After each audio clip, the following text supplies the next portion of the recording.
And unsettling. All trips are unsettling because you are fitting 25 pounds of emotional and dramatic shit and arguments in a 5-pound bag. Production has spent a lot of money and they need to make a meal out of it. So they used to love when New York trips would be like at Dorinda's or in Miami because we didn't go anywhere and we would still set the house on fire. This one was an outlier and it was very scary because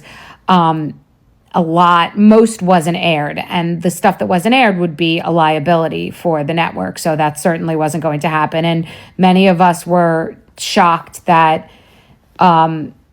things went back to quote unquote normal. Filming was back to normal after this trip because it felt like there was a liability. And I'm not going to invade someone's privacy and discuss what went on, but it was very scary and it was jarring for all of us. It shook us all. So these trips are not relaxing by any stretch of the imagination. Ramona's the only one who can make a meal out of a trip personally and think that we're actually on a vacation. And that's a gift. Colombia was another liability, but we'll discuss that. And it was different because it was about our safety versus like an individual. Let's make turkey bolognese over zucchini noodles. We're not saying zoodles because we're not 3.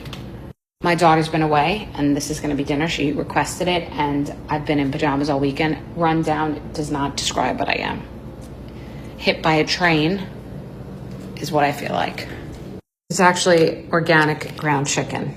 I am on an organic and non-toxic pan journey. The flaw is zucchini holds so much water that you need to get any excess water out. It needs to be as dry as possible. You don't want like watery sauce, you know? Just gonna mince some onions so small, they barely exist. Just add our onions, garlic. Let's do some sea salt and pepper. Olive oil. A little Calabrian chili oil. At your own risk. Our dry zucchini noodles. I do them now before the sauce, the tomato sauce, because I want them to like really absorb the flavor, dry out a little, and not be like just like in soupy tomato sauce. Figuring this out as I go, but I know it's the right move. But I forgot to show you, that's all the water from zucchini. Okay, so now everyone's playing together. I just added more salt and pepper. I would reduce it, cover it, simmer it so all the flavors really incorporate. It's very good so far, delicious. This is better than I thought it was gonna be, and I thought it was gonna be decent. That was like 1 container of chicken and 1.5 cups of tomato sauce. You don't need to over sauce it because the zucchini water. Shut up. And I'm gonna do parm, but I think feta would be really good in this too. Bryn, the boss, gave it the thumbs up. She said it's very good. Let's make turkey bolognese over zucchini noodles. We're not saying zoodles because we're not 3. My daughter's been away, and this is going to be dinner. She requested it, and I've been in pajamas all weekend. Rundown does not describe what I am. Hit by a train is what I feel like. It's actually organic ground chicken. I am on an organic and non-toxic pan journey. If Benny Blanco and Selena Gomez don't last forever, I'm never going on another date as long as I live. I am vowing celibacy. They're the only hope for mankind at this point. Why am I in a robe and pajamas all weekend? Bryn is away for the weekend. I have not slept properly through the night in several weeks. I have something going on. And that's why I'm just home, like snacking, sleeping. There hasn't been exercise in weeks. So I'm a sloth and I'm just drinking, gulping, napping, and sleep. So the intermittent chicken salad ick rants are all part of just you and I are spending the weekend together. I'm just going to be horizontal and not doing anything fun. Although this is fun for me. I have not even had breakfast yet, but I need to try pickled okra. I've heard about it. Mind okra. It can be slimy. Hold on. So far, I really only care for pickled pickles. This feels unsafe at best. I haven't loved... Wait, no. This is an okra. This is a pickled jalapeno. Okay.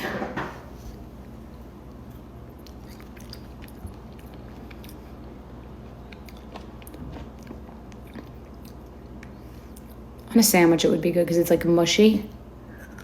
You can mush it down. No one else is gonna eat these, but that's okay. These are candied, just not overly candied. I'm gonna put on a sandwich. Well, now I have to compare them to the ones from New Orleans or Louisiana, but these are way more candied. Like, these are candy. Those are more realistically candied, if that makes any sense. Crunchier.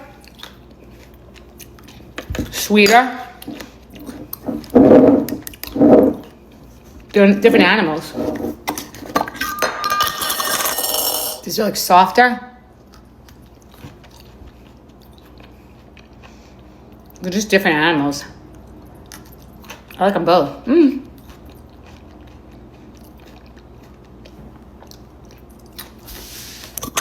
I need to put this on a sandwich. Don't have to wait for lunchtime. I have a question about trolls. If someone comes in and leaves a nasty comment and you go to block them and you see that they have 1 follower, what are they? Is it not a person? Like, did they get an account, follow themselves, say one thing, and then they're running away? Like, I just want to actually understand. Who has 1 follower or 0? Because I don't even really understand what a bot is.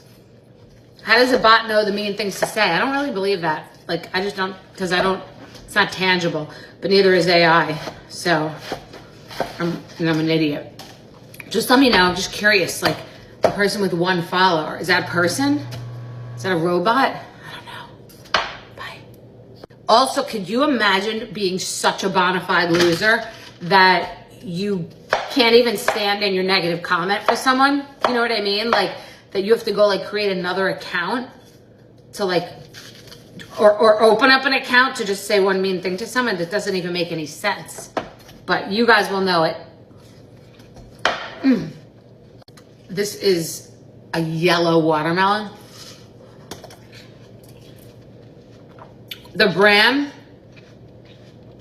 Palm Bay Yellow Sun. I know they're not in season here, but they are in season somewhere. Because this bitch is divine. And some of you are going to say get some tahini. So I think I'm going to have to go do that for you. Hold on one second. I'm deceased by how good this is. Like, it's so crispy. Need to share this with you. This designer makes me want to take all of my fine jewelry and flush it down the toilet bowl. Anna Zuckerman took her own fine jewelry, sold it to start this business. So I met her because I was in Boca and walked into her jewelry store. I had seen it on the internet, and then I heard her story that she was in the pandemic. She was a real jeweler and everyone was freaking out because no one was selling jewelry. She sets costume jewelry like fine jewelry. Like, she will make diamonds not too perfect because people's real diamonds are not perfect. Most people don't have a D flawless diamond. So some of her diamonds are set so they look like they're E or F or G if you don't know about it. It just means like they're not going to be perfect. And so that's why they end up looking so incredibly real. But it's the detail, it's the boxes, it's the setting. She's got the diamond studs and she's got fun jewelry, and I'm here for it. All of it. The bracelets, the necklace, the earring, the whole thing. Because the Lord's work is always honest, some things look more real than others. These pearls, the diamond part looks real. This part, not as much. She's got different types of jewelry. Like, this is a fine jewelry piece. I mean, Anna Zuckerman, the price points for what she's doing are extraordinary. The settings are divine. I give this woman her flowers.